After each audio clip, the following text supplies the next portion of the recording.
bergerak sesuai dengan takdir dari Tuhan.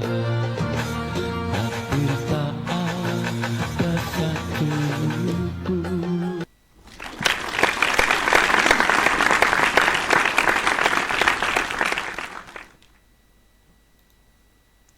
Assalamualaikum warahmatullahi wabarakatuh. Alhamdulillahirrabbilalamin. Allahumma sholli ala Muhammad wa ala ali Sayyidina Muhammad. Pemirsa, bersua kembali dalam monolog sederhana kanal Hikmatologi, serial mengajak diri kita masing-masing berpikir dengan kelembut cerdasan hati nurani berdasar kitab suci, agama, dan kepercayaan yang kita yakini. Karena hanya dengan jalan yang demikian maka manusia kian beradab hidup di bumi. Pemirsa, di pagi ba'dal subuh ada dialog kecil yang ada di dalam grup WhatsApp The Academy Gentleness, upaya berpikir untuk melembut cerdas dewasakan hati nurani. Ketika ada postingan di dalam salah satu surah Al-Qasas, tepatnya ayat 77, yang esensinya adalah informasi dari Allah bahwa dan carilah pada apa yang telah dianugerahkan Allah kepadamu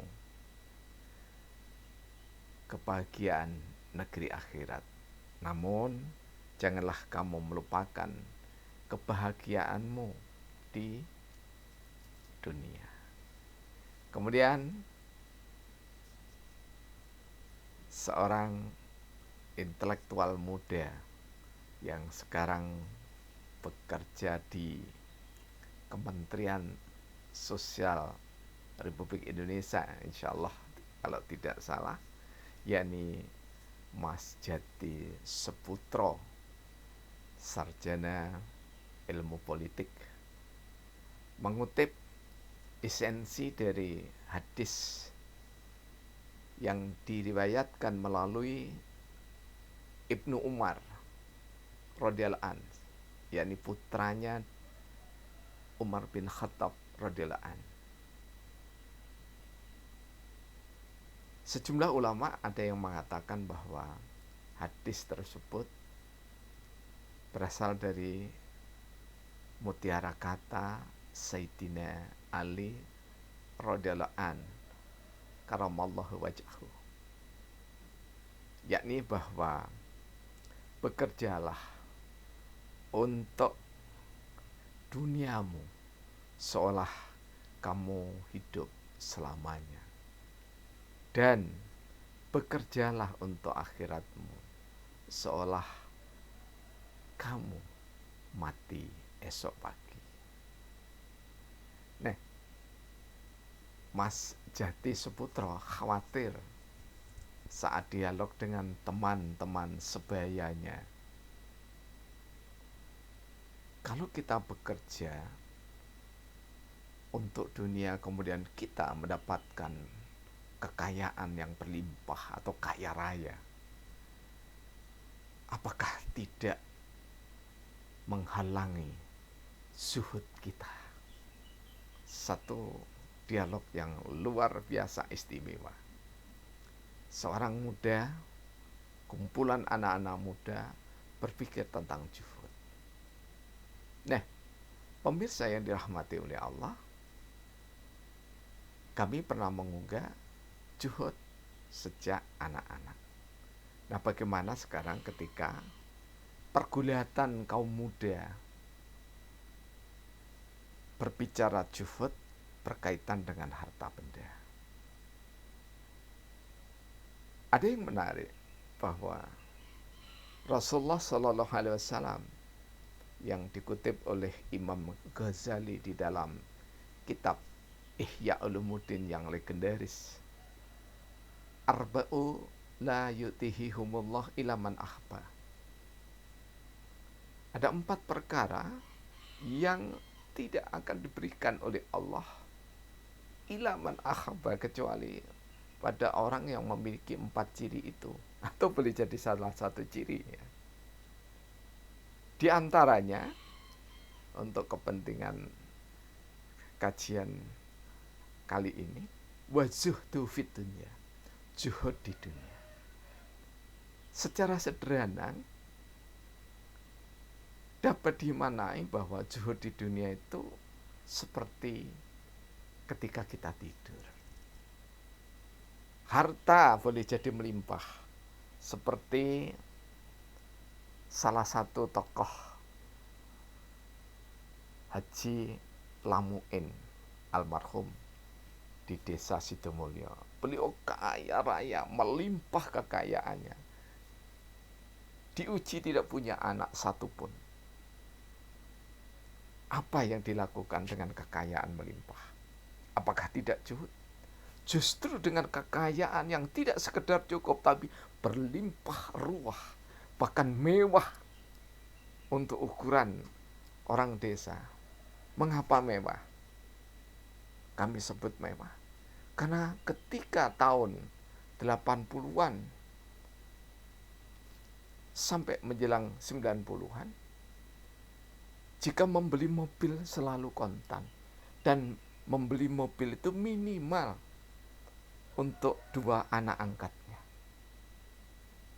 Kalau beliau lagi senang, maka setidaknya beli 3 mobil seketika itu juga, dan kontan. Namun apa yang dilakukan zuhud versi Abah Lamuin almarhum itu? Tidak ada hari kecuali dengan hartanya menolong sesama, siapapun yang datang. Saudara kita yang berjalan kaki memang peminta-minta, ataukah mereka yang memakai kendaraan bermotor atau mobil mendatangi beliau, menyodorkan proposal ataupun tidak, maka serta-merta harta yang berlimpah itu diambil, disisihkan untuk berderma. Jika Ramadan tiba seperti hari ini, maka seorang Haji Lamuin dengan truknya, 1 truk ya, kol diesel begitu, dipenuhi dengan sembako, sarung, baju takwa, muknah, topi, dan tidak lupa membawa serta amplop yang sudah diisi. Dalam 1 bulan penuh beliau keliling Malang Raya ini sampai Pasuruan, Probolinggo, dan seterusnya. Setiap hari di bulan Ramadan,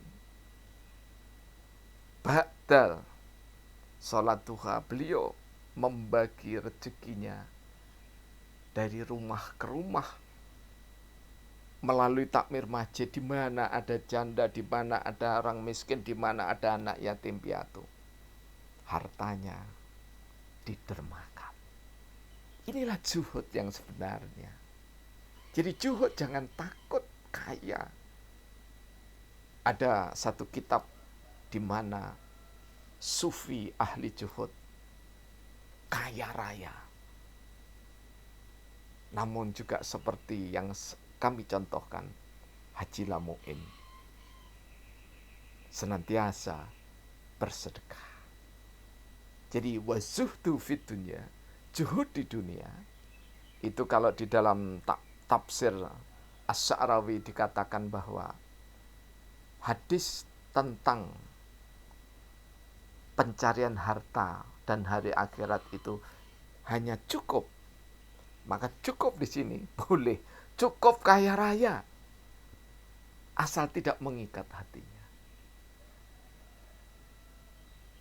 Saya menggambarkan sederhana, kita memiliki istri, kemudian mohon maaf kita peluk istri kita pada saat tidur. Namun kita tidak pernah tahu wajah cantiknya ketika kita tidur. Bahkan kita lupa. Lupa pada rumah, mungkin rumah kita mewah. Lupa pada kendaraan, mungkin kendaraannya tergolong mewah. Wazuhdu fit dunya, zuhud di dunia. Bukan melepaskan harta benda. Tidak berarti tidak mengejar harta benda. Harta benda dikejar sebagai bekal untuk meningkatkan takwa. Tidak ada hamba yang terbaik kecuali dengan ilmunya berderma, dengan hartanya berderma, dengan kepemimpinannya berderma dengan adil dan bijaksana.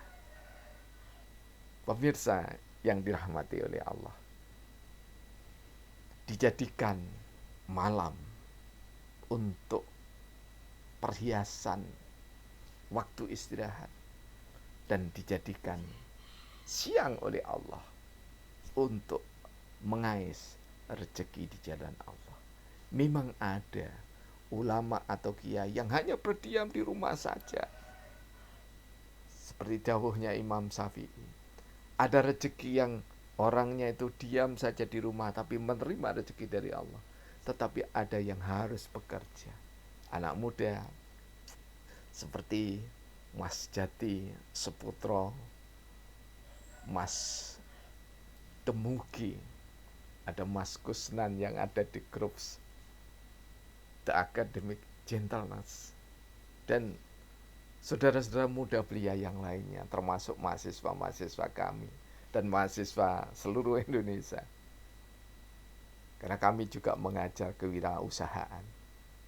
Sejak muda bekerja, berdoa, bekerja, berdoa, bekerja, berdoa, bekerja, tawakal kepada Allah. Jika cukup kaya raya, kenapa tidak? Karena cukup kaya raya, lebih leluasa kita mencari, berkelana, bermusafir, mencari ilmu pengetahuan.